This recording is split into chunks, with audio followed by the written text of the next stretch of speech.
Saya tanya nih, kenapa kita sholat? Tuh, udah puluhan tahun sholat, nggak tahu kenapa harus sholat. Satu kan jelas tadi saya jawab kan, membuktikan keimanan kita kepada siapa? Allah. Itu baru hablum minallahnya. Sedangkan dalam Islam itu kan dua konsepnya, hablum minallah, yang kedua hablum minal makhlukat, bukan hanya dengan manusia, dengan hewan, dengan tumbuhan dan sebagainya. Nah, kalau yang pertama kaitan dengan Allah, selesai kita, begitu salam selesai dengan Allah. Kaitan dengan manusianya apa? Maka muncullah Quran surah ke-29 ayat ke-45. Innas salata tanha 'anil fahsya'i wal munkar. Kaitan dengan manusianya, setelah sholat itu, sholat yang benar ditunaikan mampu merubah orang yang sholat itu menjadi lebih baik, terbebas dari dua sumber keburukan, baik fahsya yang bersumber dari syahwat, zina, pornografi, porno aksi, LGBT, kata-kata jorok. Jadi nggak ada orang sholat kalau sholatnya benar itu kata-katanya kotor tuh nggak ada. Nggak ada orang sholat yang terjebak LGBT. Nggak ada orang yang sholatnya benar yang senang pornografi. Nggak ada orang yang sholatnya benar yang senang dengan perbuatan-perbuatan menyimpang. Nggak ada. Ya contoh paling gampangnya kan dulu pezina banyak di era-era dakwah Nabi Jahiliyah itu. Dan semua jenis zina mereka itu khatam. Semua jenis zina khatam. Tapi setelah mereka dididik dengan sholat, hilang semua zina itu. Bahkan memuliakan dengan sesama. Mungkar itu keburukan yang diingkari oleh hati, sumbernya nafsu perut dan akal. Nafsu perut itu karena terlalu lapar mencuri. Ditambah dengan akal, korupsi.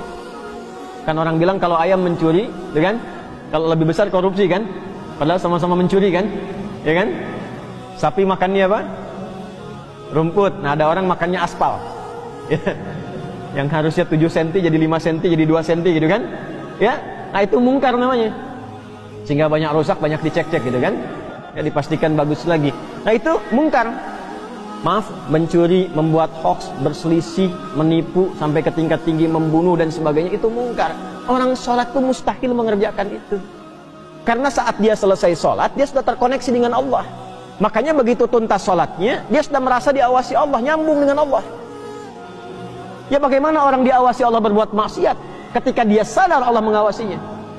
Itu yang dimaksud Quran surah ke-4 An-Nisa ayat 103. فَإِذَا قَضَيْتُمُ الصَّلَاةَ فَاذْكُرُوا اللَّهَ قِيَامًا وَقُعُودًا وَعَلَى جُنُوبِكُمْ.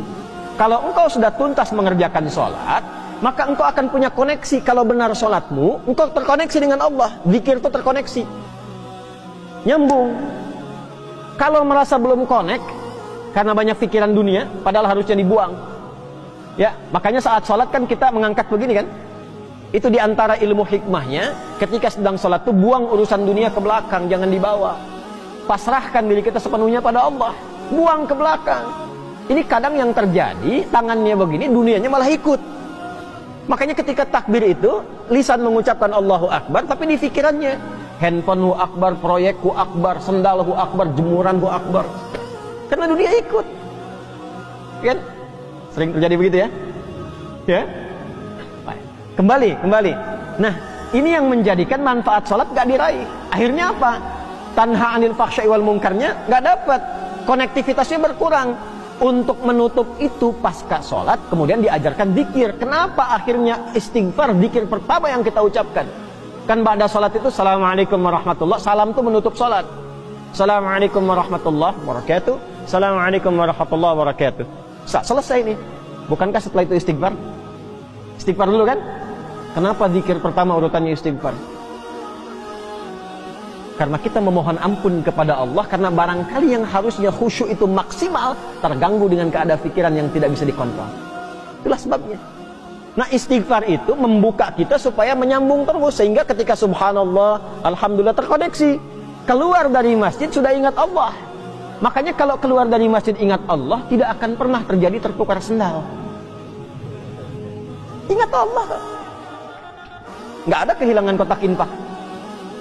Nggak ada. Nah, kalau keluar dari masjid saja sudah bagus, apalagi dibawa ke rumah, dibawa ke kantor, nggak akan berbuat maksiat. Nah, itu tujuannya tanha anil fahsya'i wal munkar. Nah, yang bisa menyampaikan itu dan memastikan betul-betul menjadi baik, itu ulama pendidik.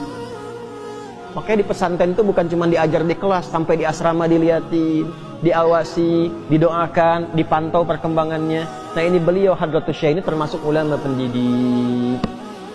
Bahkan memastikan setelah ketiadaannya pun murid-muridnya masih bisa belajar lewat karya yang dituliskan oleh beliau. Maka muncullah kitab ini, Adabul Alim wal Muta'allim, untuk mengajarkan kepada kita, kepada siapa Anda kalau ingin belajar. Kalau yang ingin belajar pada ulama pengajar, bagaimana cirinya?